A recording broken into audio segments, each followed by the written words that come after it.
Graça e paz, irmãos. Estou aqui de volta para apresentar a vocês a nossa primeira lição do terceiro trimestre de 2020. Como eu falei anteriormente, estudaremos a revista Palavra e Vida da Convenção Batista Fluminense, que tem como título Tratamento Bíblico, Ansiedade e Depressão, escrita pelo pastor Eduardo Luiz de Carvalho Faria. E a nossa primeira lição é o crente e o sofrimento.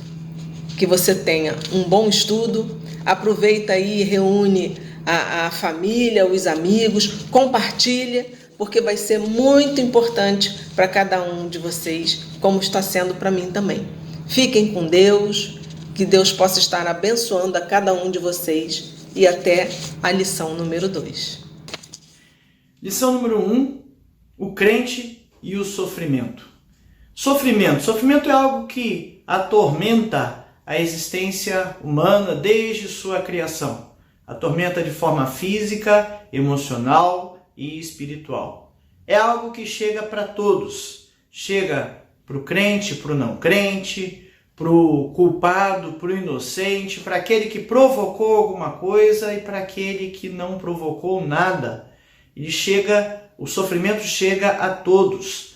É uma reação natural do ser humano quando se vê ameaçado, quando se vê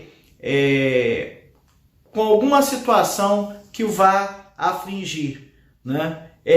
Há muitas pessoas que não conseguem entender por que do sofrimento. Elas questionam de uma forma assim até injusta. O que eu fiz para merecer tal coisa? Por que isso tinha que acontecer comigo? Por que eu tinha que perder isso? Por que eu tinha que perder aquilo? Por que fulano tinha que morrer?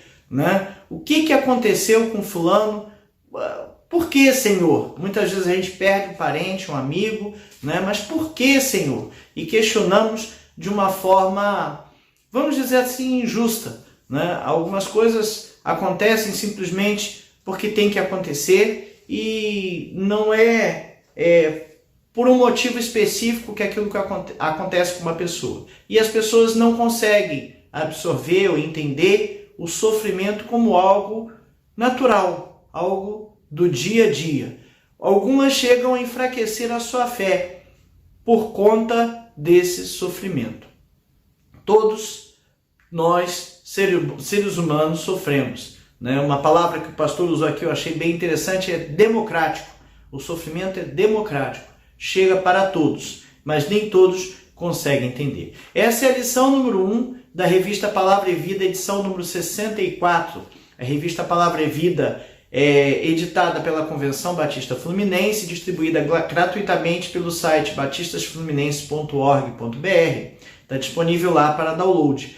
Essa edição 64 tem por tema Tratamento Bíblico, Ansiedade e Depressão e foi escrita pelo pastor Eduardo Luiz de Carvalho Faria.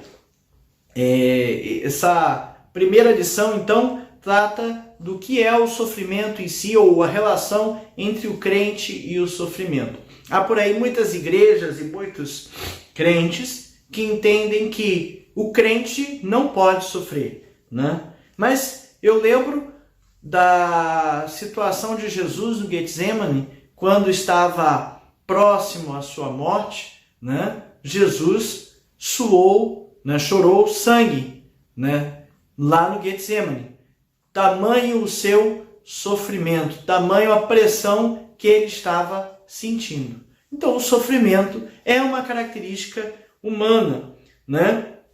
Há quem diga, como eu falei, que Deus jamais permitiria que um filho seu passasse por um sofrimento. Não é assim. Isso não é verdade. Porque o sofrimento vem, como eu falei, por motivos que nós provocamos e por motivos que nós não provocamos. Ele vem por situações do nosso dia a dia. Às vezes uma notícia ruim, um acidente, um desastre, um acidente natural, um terremoto, um furacão, coisas da natureza, né, que trazem tragédias, matam pessoas, muitas vezes um acidente que causa uma deficiência física grave, uma dependência grave de outra pessoa, e nós, como seres humanos, não conseguimos entender isso. Independente da gente querer, o sofrimento chega. Chega numa hora ou outra, no momento que a gente espera ou não espera, né? E isso acontece com todos nós. E uma reação natural ao sofrimento é a tristeza, né? Quem não fica triste com a morte de um grande amigo, com a morte de um pai, de uma mãe, de um parente próximo, parente que você tem convivência, de um colega de trabalho que você convive? Todos nós ficamos tristes com essas situações. Tristeza é algo natural, é uma reação natural também do ser humano. Todos nós ficamos tristes. Precisamos dessas reações. É uma reação natural. Eu lembro aqui também de Jesus, quando ele recebeu a notícia de que o seu amigo Lázaro havia morrido, né? A Bíblia relata, e é o menor versículo da Bíblia, Jesus chorou. Chorou, e não foi de alegria porque Lázaro havia morrido. Ele chorou, e chorou de tristeza porque seu amigo, havia falecido. Tudo bem que depois ele foi lá e ressuscitou Lázaro, né? Mas a reação natural dele, de Jesus, como 100% homem, 100% Deus, mas 100% homem, foi choro, uma tristeza.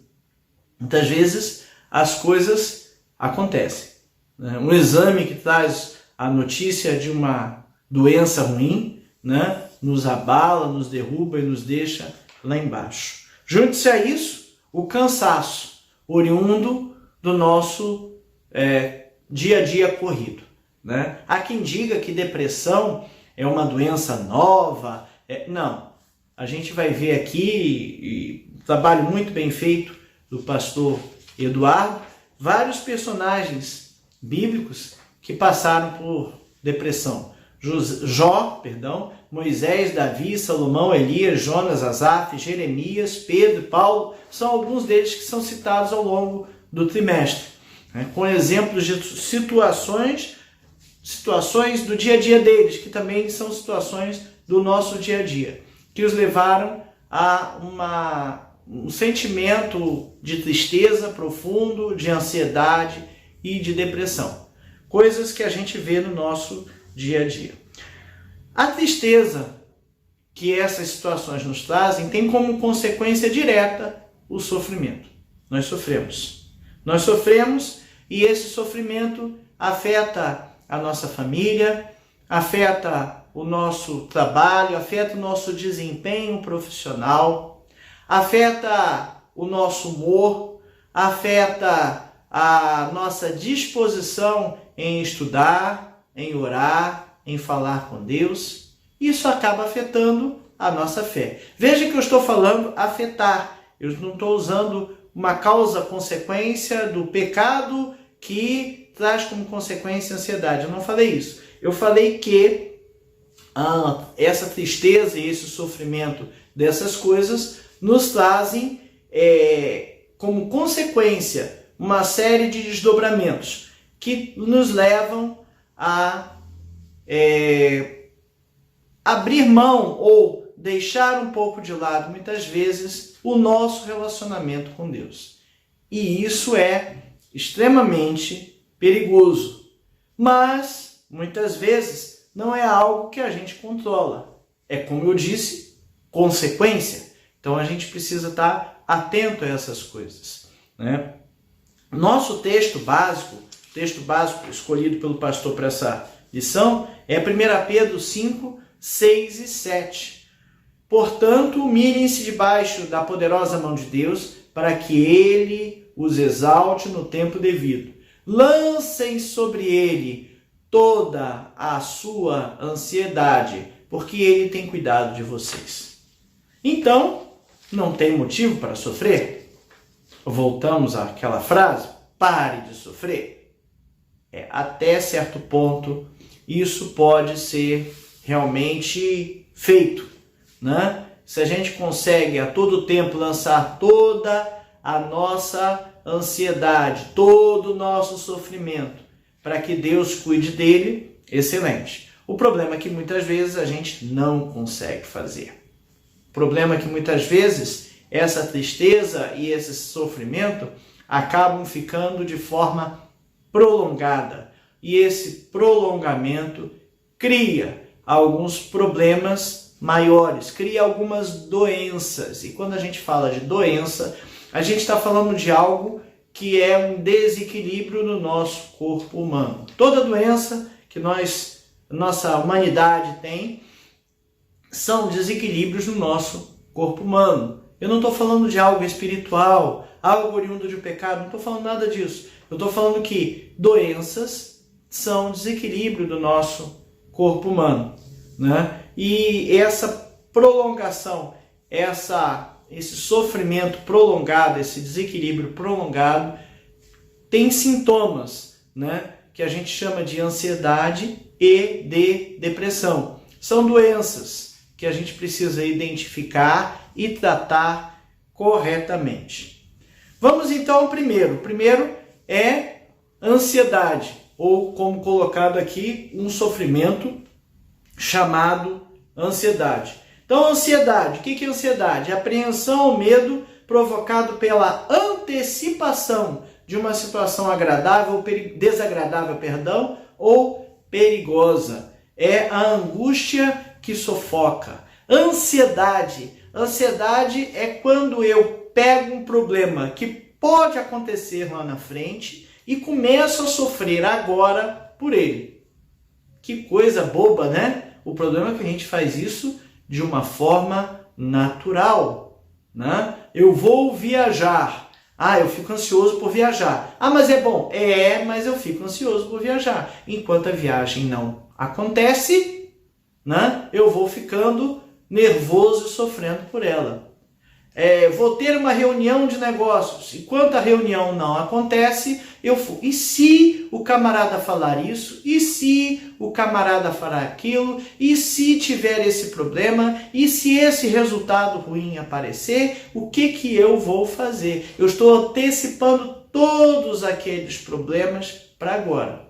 De certa forma, a ansiedade não é de todo ruim, porque ela nos deixa alerta a resolver algumas coisas antes. Então, se eu tenho que preparar uma reunião, se eu tenho que preparar uma lição, se eu tenho que preparar uma palestra, essa ansiedade, essa pequena tensão é boa, porque vai me deixar desperto, alerta e vai me fazer pensar em algumas coisas em que eu preciso me preocupar. Porém, quando ela é exagerada, ela passa a ser um problema e ela começa a causar consequências desagradáveis, né? Consequências ruins. Ela passa a ser uma doença quando essa ansiedade é prolongada e quando ela é recorrente. Esse é o grande problema. É isso que precisamos estar alerta. A ansiedade, até certo ponto, nos ajuda, nos deixa alerta, nos ajuda a reagir a algumas situações, nos ajuda a se adaptar, a nos adaptar, né, a algumas situações, e isso é bom, isso é bom. O medo, como o pessoal cita por aí, não, você é fraco porque você sente medo. Negativo. O medo é um instinto de preservação. O ser humano sente medo porque ele sente que algo pode afetar a sua existência. E para isso, ele reage para se preservar. A dor. Eu cortei o dedo, estou sentindo dor. É um alerta do meu corpo dizendo que tem um problema ali. E eu preciso tratar daquele problema porque ele pode ser um problema maior. Nosso corpo humano, a nossa existência tem certas reações e certos sinais que são muito bons para nós, né? E a gente precisa dar atenção a essas reações e esses sinais. Vejo por aí muitas pessoas com algumas doenças estourando lá para frente porque não deram a devida atenção aos sinais, aos sintomas que apareceram no seu dia a dia. A ansiedade, até certo ponto, é uma reação natural, mas quando ela se torna recorrente e ela se torna exagerada, ela passa de uma coisa natural para alguma coisa que é doentia. E é nesse ponto que a gente precisa procurar ajuda, né? A ansiedade ela pode ter uma origem interna ou externa, né? Pode ser interna porque eu posso estar com desequilíbrio hormonal, porque eu posso estar com um problema neurológico ou algo assim. Ou pode ser externa quando de fato eu tenho circunstâncias negativas como perdas, traumas, tensões, decepções que provocam ou estão provocando aquela ansiedade. Sendo interna, a gente tem que entender que algumas coisas no nosso corpo, quando não funcionam direito, causam algumas sensações e algumas emoções. Veja, já é provado que existe um hormônio que equilibra o nosso humor. O hormônio é um composto químico, é um químico que existe dentro do nosso corpo. O nosso corpo trabalha com reações químicas. E se algum reagente, se alguma parte dessa reação não está correta, não está equilibrada, eu vou ter consequências que vão aparecer como reações químicas do meu corpo. É natural. Quando esses reagentes, essas coisas estão aqui, faltando aqui no nosso cérebro, algumas coisas naturalmente acontecem. É físico, é químico, está no nosso corpo material, né? Então, quando essa ansiedade é de problemas internos, né, são de motivações internas, eu preciso ter atenção a isso. Pode ser hormonal, pode ser neurológico, e eu preciso tratar ou investigar com médicos essa situação. O segundo sintoma ou a segunda doença, né, chama-se depressão, né? Outra consequência que uma tristeza prolongada pode trazer. Depressão é uma doença psiquiátrica crônica e recorrente, que produz uma alteração do humor caracterizada por uma tristeza profunda, sem fim, associada a sentimentos de dor, amargura, desencanto e desesperança, baixa autoestima e culpa, assim como distúrbio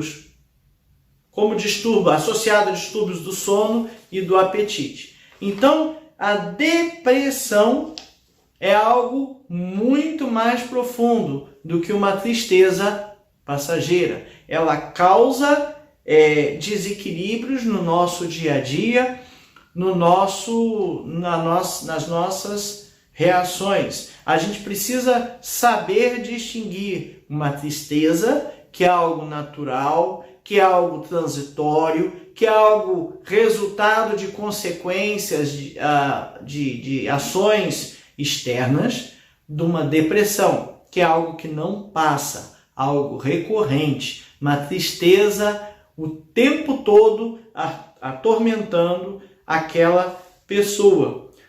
Diante de adversidade, as pessoas sem essa doença ficam tristes, elas se abalam, mas depois elas conseguem ultrapassar esses obstáculos. Porém, a pessoa com depressão, ela não consegue, tá? Ela não consegue. A gente não pode achar que toda tristeza é uma depressão. Estou deprimido, eu vivo deprimido. Não, estou triste, né? E por que eu acho que essa tristeza, é uma depressão? Tem que ter sintomas mais profundos e mais contínuos para isso. E é nesse ponto que a gente precisa entender. Nem toda tristeza é depressão, mas a tristeza que não passa pode ser uma depressão. E eu preciso procurar ajuda. Eu preciso procurar ajuda nas pessoas que estão próximas, para que elas, estando numa situação sadia, sem essa doença, consigam perceber que eu estou com depressão, que eu estou sem vontade para fazer nada na vida o tempo todo, que eu estou triste o tempo todo. A intimidade e o convívio constante com os nossos irmãos, com os nossos colegas de trabalho, com os nossos amigos, permitem a eles identificar essa doença em nós. Se isso não está dando descanso, você precisa pegar aquela pessoa e ajudá-la, ok? A depressão é uma doença incapacitante. A depressão não deixa a pessoa reagir.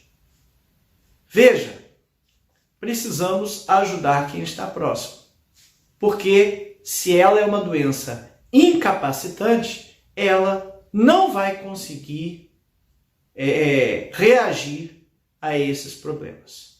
E elas precisam, as pessoas que têm esse tipo de doença, precisam de ajuda. As pessoas que têm esse tipo de doença, veja, qualquer um pode ter esse tipo de doença, né? Fatores neurológicos, hormonais, podem aparecer no nosso corpo a qualquer momento, a qualquer fase da vida.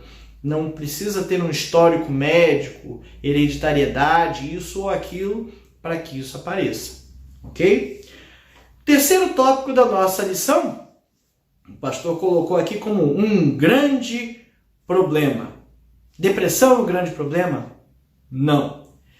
Grande problema é quando as pessoas que estão à nossa volta classificam aquilo como capricho, né? Ou preguiça. O camarada está com preguiça, ele não quer fazer nada. Ele não quer levantar do sofá para fazer uma faxina, lavar uma louça, para fazer uma tarefa, para estudar a Bíblia, para orar. Ele está com preguiça, ele está com frescura, chora o tempo todo. Que coisa feia. As pessoas, às vezes, entendem isso dessa forma, né? Com esses diagnósticos. E a gente precisa estar atento. Como disse, depressão é uma doença, e uma doença incapacitante. E se ela é incapacitante, a pessoa vai realmente perder a capacidade de fazer as coisas no seu dia a dia. Ela é uma doença, a depressão, a ansiedade, as doenças mentais são doenças físicas, são do nosso corpo humano, são desequilíbrios hormonais que afetam o nosso cérebro, afetam as nossas emoções por afetarem algumas reações químicas no nosso corpo. E a gente precisa estar muito atento a isso, né? Veja, há uma cultura, muitas vezes, de que depressão é frescura, é isso, aquilo. Não é. A pessoa precisa de ajuda. E nós precisamos estar atentos a essas pessoas que não conseguem fazer nada o tempo todo. Há uma cultura, há uma ideia que a depressão, a ansiedade é pecado. E o pecado que gerou aquilo. Não há uma ligação direta. Pode até acontecer um caso ou outro. Mas veja, o contrário é mais fácil de acontecer. Uma pessoa com depressão vai deixar de ler a Bíblia, vai deixar de orar, vai deixar o seu relacionamento com Deus de lado por falta de vontade de fazer qualquer coisa, e também vai ter falta de vontade de fazer isso. E, como consequência, vai acabar pecando, né? E quando pecar, não, tá vendo? Falei que era pecado? Não era o pecado que causou a depressão, mas a depressão afastou a pessoa de Deus por deixar o seu relacionamento de lado, né? Então, cuidado, não classifique, não rotule aquelas pessoas com depressão, com esses problemas, de uma forma rápida, dizendo que o pecado levou à depressão. Esse era um conceito que existia no Antigo Testamento. Então, muitos anos antes de Cristo, lá os 5.000 anos antes de Cristo, né, o povo hebreu, naquela época se entendia que as pessoas que tinham algum defeito era um pecado, né? E o pecado é que aparecia como doença. Muitas vezes nascia uma pessoa aleijada, entendia-se que a pessoa pecou ou que o pai, os pais daquela pessoa pecaram. E hoje a gente sabe que existem problemas de formação genética que muitas vezes não são causados por nenhum fator externo. A gente sabe que existem comportamentos de consumo de drogas e coisas assim que vão causar como consequência má formação de um feto. Mas nem toda má formação de um feto, problemas genéticos, são causados por doença, por drogas. Então, sabemos que nem tudo é consequência de pecado, ok? Então, não podemos simplesmente rotular toda depressão, toda ansiedade como pecado ou como ausência de Deus. Também não podemos entender que apenas a Bíblia, apenas orar e apenas estar na presença de Deus vai curar a pessoa de uma depressão. Nós temos a medicina que Deus nos deu inteligência aos médicos para buscar soluções e identificar problemas. Existem muitos casos de depressão, aliás, a maioria deles é tratado de forma medicamentosa. Tem que tomar remédio. Ah, mas Deus pode curar ou não pode curar? Pode curar. Mas entenda que algumas curas milagrosas, elas precisam ter um certo propósito. São exceções, não são regras.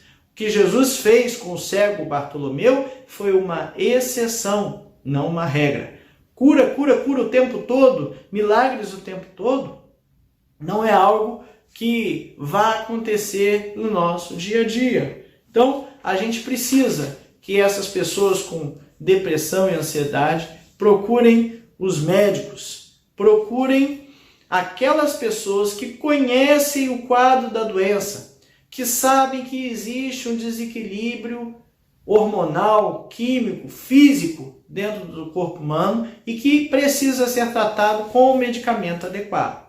Então você está dizendo que tudo que eu estou falando da Bíblia não faz sentido algum? Faz sentido sim.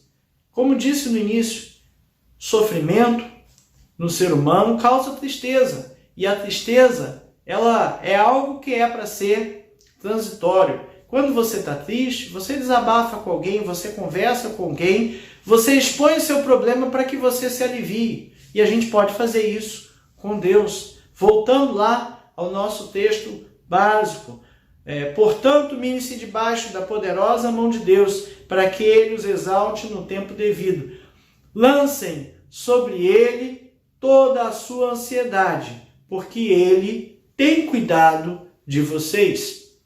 Nós podemos lançar a Deus tudo aquilo que nos aflige, tudo aquilo que nos perturba, tudo aquilo que está nos deixando triste. Aliás, precisamos fazer isso de forma continuada. Precisamos deixar nas mãos de Deus. Precisamos deixar que Deus cuide de nós, né? Jesus disse lá no Sermão da Montanha: não estejais ansiosos pelo dia de amanhã, pelo que haveis de comer, pelo que haveis de beber. Olhai os lírios do campo, eles não trabalham, nem fiam, e nem Salomão se vestiu como eles. Olhai as aves do céu, que também não trabalham, e Deus cuida delas. Deus cuida de nós. Com certeza, isso é algo que nos traz grande tranquilidade e segurança.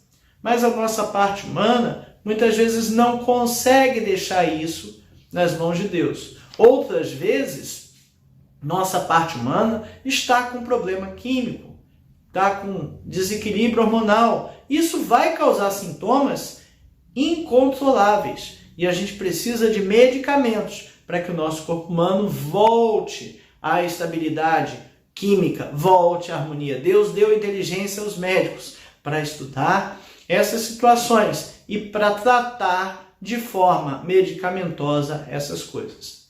Esses problemas não são necessariamente problemas causados espiritualmente. Muitas vezes são problemas, muitas vezes não, a maioria das vezes são problemas físicos, né? Quando a gente consegue pegar tudo e deixar na mão de Deus, a gente vai se aliviando ao longo do tempo, né? Jesus disse: o meu fardo é suave, né? E ele falava do peso que a gente carrega com todos os nossos problemas. Lançar sobre Deus a nossa ansiedade é pegar aquela mochila que está pesada e entregar para outra pessoa carregar para a gente. Jesus carrega para a gente, mas nem todos conseguem fazer isso, né? Nem todos conseguem fazer isso. Lá em Romanos 12:10 diz assim: dediquem-se uns aos outros com amor fraternal. Prefiram dar honra aos outros mais do que a si próprio. Nós precisamos cuidar dos nossos irmãos. Nós precisamos cuidar dos nossos amigos, parentes, colegas de trabalho. Nós precisamos estar de olho, né, e ouvidos atentos às coisas que estão acontecendo à nossa volta. Como eu disse, o camarada, a pessoa que está com depressão, não tem condições de se recuperar. A gente não pode ignorar os sintomas. A pessoa que está muito reclusa, muito separada, não quer fazer nada, desanimada o tempo todo de tudo na vida, é um sintoma de depressão. E a gente tem uma responsabilidade com eles. Nós que conseguimos passar pelas tristezas, passar pela ansiedade e suplantar essas dificuldades, temos uma responsabilidade com essas pessoas, né? Eu preciso, primeiro, melhorar a minha observação com relação às pessoas mais próximas. Como vivemos ausentes das pessoas que nos cercam?